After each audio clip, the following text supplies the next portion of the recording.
نحمدہ و نصلی علی رسولہ الکریم۔ ایک سوال ہمارے پاس آیا کہ کیا نبی کریم علیہ الصلوۃ والسلام نے ارشاد فرمایا معراج کی رات جب آپ حضرت موسیٰ علیہ السلام کی قبر کے پاس سے گزرے کہ موسیٰ علیہ السلام اپنی قبر میں کھڑے ہو کر نماز پڑھیں؟ مسلم شریف کی حدیث ہے، نبی کریم علیہ السلام معراج کی رات حضرت سیدنا موسیٰ علیہ السلام کی قبر کے پاس سے گزرے جو سرخ ریت کے ٹیلے کے پاس ہے۔ تو حضور علیہ السلام نے فرمایا کہ حضرت موسیٰ علیہ السلام اپنی قبر میں کھڑے ہو کر نماز پڑھ رہے تھے۔ یہ نبی کریم علیہ الصلوۃ والسلام کی جو نگاہ ہے اس کا یہ عالم ہے کہ آپ علیہ الصلوۃ والسلام نے قبر کے اندر کا احوال دیکھ لیا۔ اب ویسے تو بندے کو کیا پتا کہ قبر کے اندر کیا ہو رہا ہے، لیکن نبی کریم علیہ السلام کا دیکھو علم غیب۔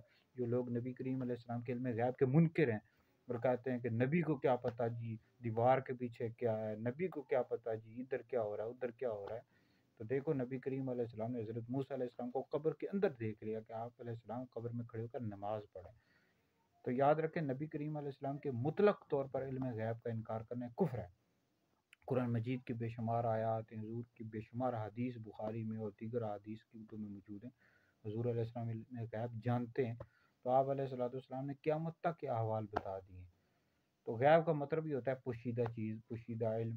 تو بہرحال حضور علیہ السلام کے مطلق طور پر علم غیب کا انکار کرنا کفر ہے۔ حضور علیہ السلام کو اللہ رب العزت نے علم غیب عطا کیا ہے، نبی کا علم عطائی ہے اور اللہ رب العزت کا علم ذاتی ہے، ٹھیک ہے جی۔ بہرحال نبی کریم علیہ الصلوۃ والسلام نے بالکل بتایا کہ حضرت موسیٰ علیہ السلام اپنی قبر میں کھڑے ہو کر نماز پڑھ رہے ہیں۔